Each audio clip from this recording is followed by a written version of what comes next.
करेंगे पंचकर्म का स्मरण।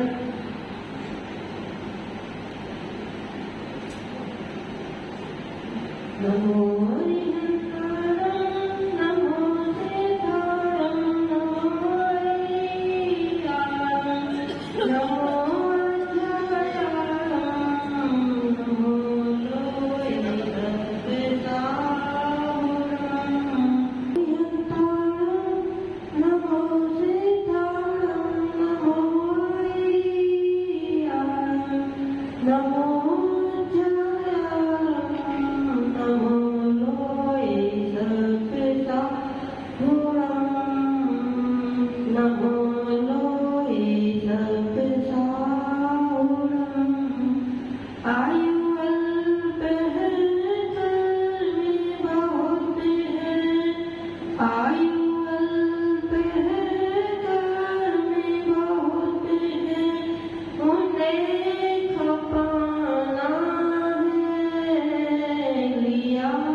जाग जाग सौभाग्य जगा संयम पथधारो संयम पथ धारण करके मोक्ष महापद पालो मोक्ष महापद पालो।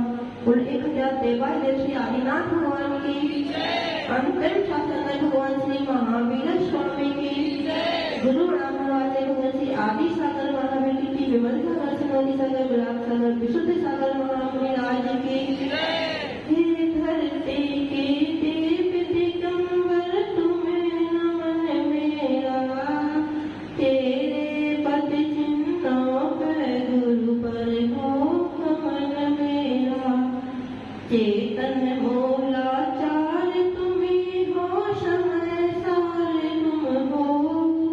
कुंद कुंद के नियम निभाते नियम सार तुम हो आगम रक्षो इन गुरुवर के चरणों मन मेरा तेरे पद चिन्हों पे गुरु पर रही गमन मेरा रही गमन मेरा। बोलो एक बोले प्रभु आचार्य भगवान श्री सुंदर सागर जी महाराज की प्रभु आचार्य भगवान श्री विभोर सागर जी महाराज की द्वादशां की वाणी माता की आचार्य भगवान के चरणों में नमस्ते सभी परिवारों को नमस्ते आज्ञा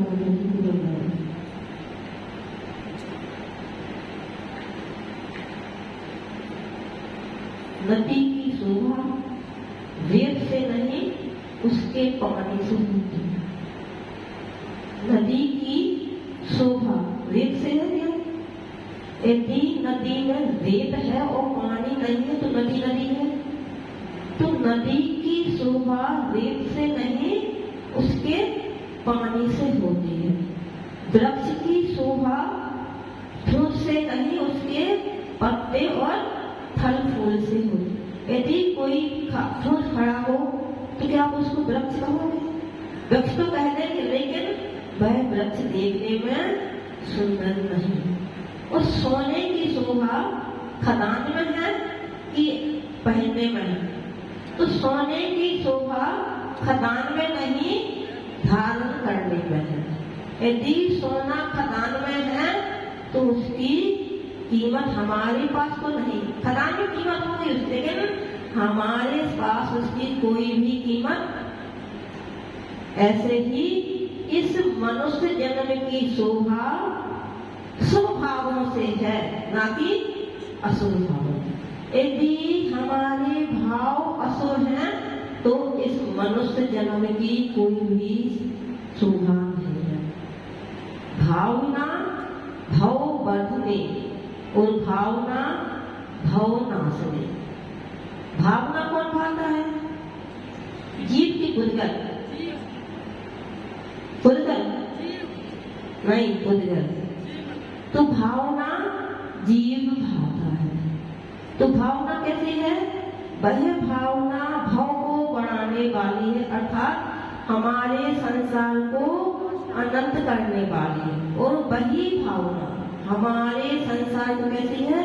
भव नाशनी, अर्थात संसार समुद्र को नाश करने वाली। और भावना तो एक ही है, हम उसको जिस तरह से भाएंगे वह वैसा फल हमें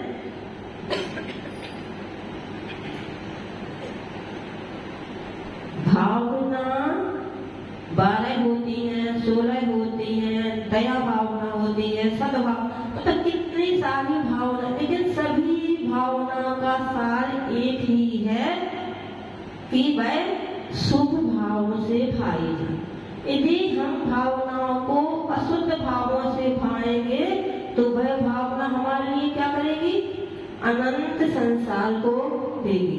तो यदि हमने भावना तो भाई, लेकिन शुद्ध मन से भाई, तो वही भावना हमारे लिए क्या करेगी? संसार की कम कर देगी, अर्थात हमारा संसार थोड़ा कर देगी। किसी नगर में एक राजा रहते थे। उनका एक परम मित्र था जो चंदन का व्यापार करता था। क्या करता था? राजा का परम मित्र था जो चंदन का व्यापार करता। किसी कारण से उसके व्यापार में घाटा लग गया और उसके पास चंदन का बहुत सारा स्टॉक था, लेकिन उसका माल बिक नहीं रहा था। तो वह क्या सोचता है? वह क्या सोचता होगा? तो वह सोचता है काश यह राजा मर जाता, काश यह राजा मर जाता तो हमारा चंदन बिक जाता और हमें मुनाफा ही मुनाफा होता। तभी वहां से राजा निकलता है, जिस समय उसके ऐसे भाव बन रहे थे कि यह राजा मर जाता। तो देखो भावों का कहां से कहां तक संबंध होता है। जैसे ही राजा वहां से निकलता है तो राजा के भाव भी क्रोध में आ जाते हैं। वह उसको देख करके गुस्सा करने लगता, लेकिन उससे बोलता कुछ नहीं। जब भी राजा वहां से निकलता था तो वह व्यापारी को जयन करता था, उनको बुलाता था, उनकी आवभगत करता था, लेकिन उस दिन उस व्यापारी ने कुछ भी नहीं किया और राजा के भावों में भी परिवर्तन आ गया। तब राजा अपनी राज्यसभा में जाते हैं और मंत्रियों से कहते हैं किसी प्रकार से पता लगाओ कि उस व्यापारी के हमारे प्रति क्या भाव चल रहे हैं। तो उसमें एक चतुर मंत्री था, वह जाता है, वो उस व्यापारी से बोलता है कि भैया हम तुम्हें अभय दान देते हैं, तुमसे कोई कुछ भी नहीं कहेगा, कोई दंड, किसी भी प्रकार का दंड नहीं मिलेगा, लेकिन तुम यह बताओ कि तुम्हारे मन में राजा के प्रति क्या चल रहा है। क्योंकि आज जब राजा यहाँ से निकला तो राजा के भाव भी दूषित थे। राजा तुम्हें देखकर पहले मुस्कुराता था, तुम्हें अपने पास बुलाता था, लेकिन जैसे ही राजा आज यहाँ से निकला तो राजा के भाव खराब बन रहे थे। तब वह व्यापारी बोलता है कि भैया ऐसी बात है कि हमारे जो चंदन का व्यापार है उसमें हमें बहुत घाटा हो गया है और हमारा चंदन बिक नहीं रहा है। इस प्रकार हमारे मन में राजा के प्रति इस तरह के भाव आए थे कि काश यह राजा मर जाता और हमारा चंदन। उस मंत्री ने उस व्यापारी को कुछ नहीं बोला और राजा को जाके उनके कान में यह बात कही। राजा ने कहा भाई जाकर के उसका पूरा चंदन खरीद लो। तो वह मंत्री गया और उसने उस व्यापारी से चंदन खरीदा और वह व्यापारी तो खुश हो गया। अब राजा पुनः वहां से निकला तो वह व्यापारी पुनः राजा को बुलाता है, आओ भगत करता है, खातिरदारी करता है, उसके मन में कोई भी बुरा विचार नहीं। तो क्या वह जो व्यापारी था, जब उसके मन में बुरा विचार आया तो दूसरा हो गया था? नहीं, व्यापारी वही था, राजा भी वही था, बस हमारे मन के भावों में ही हीनाधिकता आ जाती है। जैसे हम फोन यहाँ से फोन बुलाते, किसी को हमें बाहर फोन लगाना है, हम यहाँ नंबर डायल करते हैं, वो वहां उसका तार जुड़ा रहता है, तार हमें दिखता है, क्यों?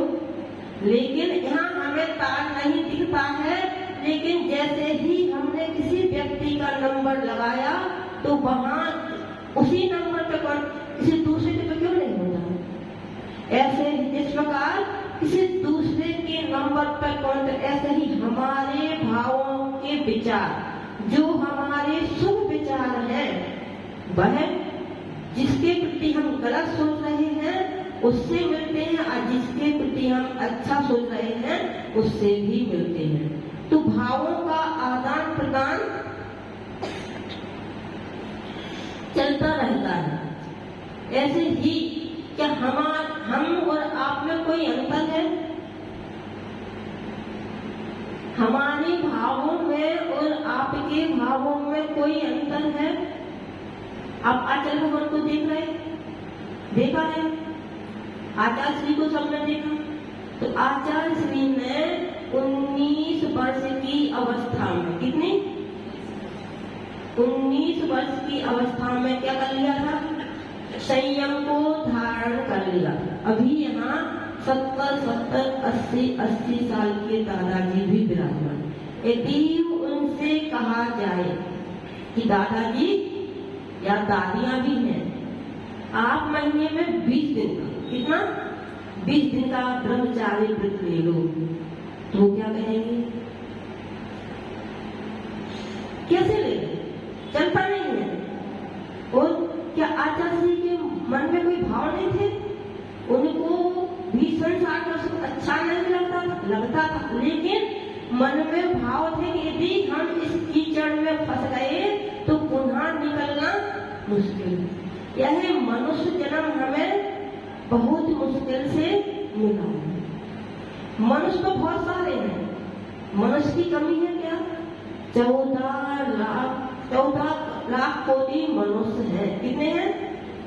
14 लाख करोड़ मनुष्य हैं, लेकिन उसमें से बिरले ही मनुष्य ऐसे हैं जिनके संयम के प्रति भाव बनते हैं। क्या आचार्य श्री को या हम सब लोगों को अच्छे कपड़े पहनना अच्छा नहीं लगता था? हम लोगों ने भी बचपन में खूब इच्छाओं की पूर्ति की, लेकिन जब उन इच्छाओं की पूर्ति करते करते कुछ नहीं मिला। आप सुबह से उठते हैं, नहाते हैं, धोते हैं, तैयार होते हैं, मंदिर आते हैं, धर्म सभा में आते हैं, वापस जाते हैं, खाना बनाते हैं, खाते, सब कुछ करते हैं, आप दुकान जाते हैं, दुकान, लेकिन जब आप शाम को सोते हैं तो उस समय आप सोचो कि हमने सुबह से लेके शाम तक अपने लिए क्या किया। भावना बनाने वाला क्या कोई दूसरा पुरुष है? आचार्य श्री का भाव दूसरा था, आपका भाव दूसरा था। जो भाव आचार्य श्री ने बनाए, क्या वो भाव आप नहीं बना सकते थे? बना सकते थे। वो भाव कहीं अलग नहीं मिलते हैं। यदि कहीं बाजार में मिलते होते तो सब लोग खरीद के ले आते। फिर उसमें तो बोर्ड लगती, पहले हम खरीदेंगे, है ना? पवन जी, यदि बाजार में भाव बिकते कि हम संयम धारण कर लें, ऐसे भाव आपकी दुकान पे मिलते क्या? क्यों? तो कितना सारा सोना चांदी हीरा सब बेचते हो, लेकिन एक भाव नहीं बेच पाते। क्यों? क्योंकि वह भाव हमें कहीं भी नहीं मिलते, वे भाव हमारे ही अंदर मिलते हैं। आज आश्री आपको बता रहे हैं, कितने दिनों से 5 भावों की चर्चा कर रहे हैं। ये जो हमारे 5 भाव है वह हमें ही बनाना है, किसी दूसरों से हमें प्राप्त नहीं करना।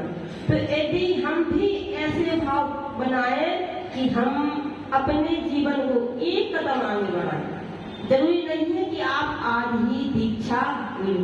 कितना तो नियम ले सकते कि हम अपने जीवन में रात्रि में भोजन नहीं करेंगे। इस नियम लेने में आपको कोई भी पैसा खर्च नहीं करना है। आप नियम ले सकते हैं कि हम एक दिन में मात्र 5 से 7 जोड़ी कपड़े ही पहनेंगे। इतने में काम नहीं चलेगा। अच्छा, आप एक दिन में कितने कपड़े पहनते? 20 जोड़, 25 जोड़, 30 जो है, कितने पहनते? तो यदि हम नियम ले लें कि हम एक दिन में 5 या 7 या 10 जोड़ कपड़े ही पहनेंगे और इसके अलावा हम और कपड़े नहीं पहनेंगे, तो इसमें ये नियम बहुत बड़ा नहीं है, इसमें हमारा कुछ नुकसान भी नहीं है, लेकिन इसमें हमारे मन में भाव ही नहीं उत्पन्न होते। हम कभी मन में विचार ही नहीं लाते कि हमें एक नियम लेकर के ही हम कभी संयम को धारण कर। लेकिन हम क्या करते हैं, यदि कोई आगे बढ़ता है तो उसको पैर पकड़ करके पीछे खींच देते हैं। आचार्य ने जब संयम धारण किया था तो उनके घर वालों ने धक्का देके फिर दिया था कि जाओ, अच्छा है हमारे घर से एक कमी हुई है ना। ऐसे हुआ था? क्यों ऐसे तो हुआ था? नहीं हुआ था। आप लोगों के यदि बच्चे को कोई बोले चलो हमारे साथ, तो आप अभी वह बहुत छोटा है, अभी उसको खाना है। आचार्य को भूख नहीं लगती थी। आचार्य तो देव से लोग से आए थे ना, तो अमृत छाटा था, उनको तो भूख भी नहीं लगती थी, प्यास भी नहीं लगती थी, कपड़े अपने पहनने की इच्छा नहीं होती थी। सब इच्छाएं इनके पास है ना। तो आचार्य को इच्छा नहीं थी क्या? थी, लेकिन बस उन्होंने क्या किया, अपनी इच्छाओं को रोका। तो आप अपनी इच्छाओं को रोक सकते क्या? आपके पास इच्छा शक्ति कितनी है? बहुत सारी है, लेकिन आपने अभी रोकने की कोशिश नहीं की। कल शाम को हम यूट्यूब पर देख रहे थे कि बड़ौदा में आज ब्रह्मचारी भैया की गोद भराई हो रही है। वो मात्र 15 से लेके 22 से 23 साल के हैं। आज ब्रह्मचारी भैया थे और उनकी उम्र 16 साल से लेके 23 साल के बीच में है। तो उनके माता पिता ने क्या उनको ऐसे ही छोड़ दिया होगा? उसमें एक भैया ऐसे हैं, राजेश भैया, जिनकी उम्र 45 साल के आसपास है। उनको 10 साल हो गए अपने माता पिता को मनाने, लेकिन उनके माता पिता ने कभी हामी नहीं भरी और यहाँ तक कि उस ब्रह्मचारी के प्रति कोर्ट में केस दायर कर दिया। उनके माता पिता ने उनको दीक्षा लेने के लिए हामी तो नहीं भरी और उस ब्रह्मचारी के प्रति कोर्ट में केस दायर कर दिया। जब वह केस जीत गया, उनकी दीक्षा 2009 में होनी थी, वो आज कितनी आ गई? 2023 में उनकी दीक्षा हो गई। सोचो उन्होंने कितना संघर्ष किया होगा। यदि उनकी जगह पे हम होते तो हम तो अपने हाथ छोड़ देते कि चलो कोई बात नहीं, नहीं मिल रही तो नहीं मिल रही। लेकिन उन्होंने अपनी भावनाओं को उजागर रखा। कैसे भी वो हम दीक्षा लेंगे और उनकी दीक्षा अब होने जा रही है। तो क्या हमारे मन में ऐसे भाव सुन के, ऐसी क्रियाएं देख के हमारे मन में भाव नहीं आते कि हमें कोई एक नियम तो लेना चाहिए? किसी के मन में भाव नहीं आते।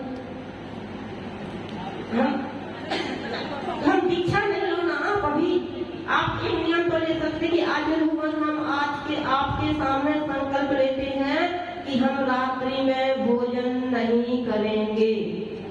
हम रात्रि में 4 प्रकार के आहार पानी का त्याग करते हैं। इन दादी लोगों ने खूब खाया अपने जीवन में, दादी खाया, लेकिन पानी तो पीते हैं नहीं पीते, और दूध पीते।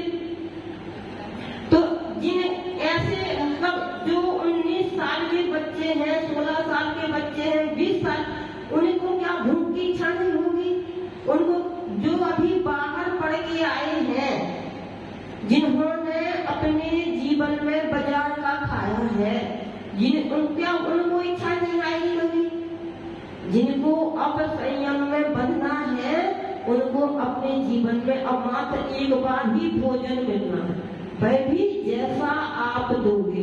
नमक का दोगे तो नमक का खाएंगे, बिगड़ नमक का दोगे तो बिगड़ नमक। वो आपसे ये नहीं कहेंगे कि यह भोजन अच्छा नहीं है, वो आपको सारा भी नहीं कहेंगे हमें कुछ लाके दे दो।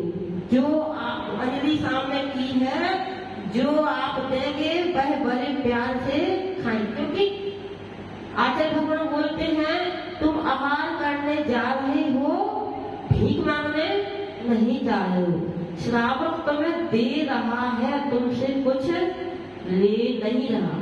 हम जब आहार करते हैं आपको क्या देते हैं? आप हमें देते हो, उसके बदले में हम तुम्हें कुछ देते हैं क्या? नहीं देते। बस तो आहार को हमें कैसे करना है? बड़े प्यार से, बड़े प्रेम से।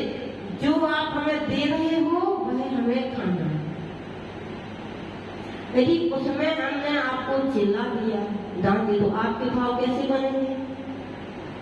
चलो कल से आहार देना बंद, क्योंकि भाव तो हमारे भी होते हैं कि हमें अच्छा अच्छा खाने को मिले, स्वादिष्ट भोजन मिले, लेकिन बस आपने अपने भावों पर नियंत्रण नहीं किया है और हमने अपने जीभ पर ताला लगा दिया है।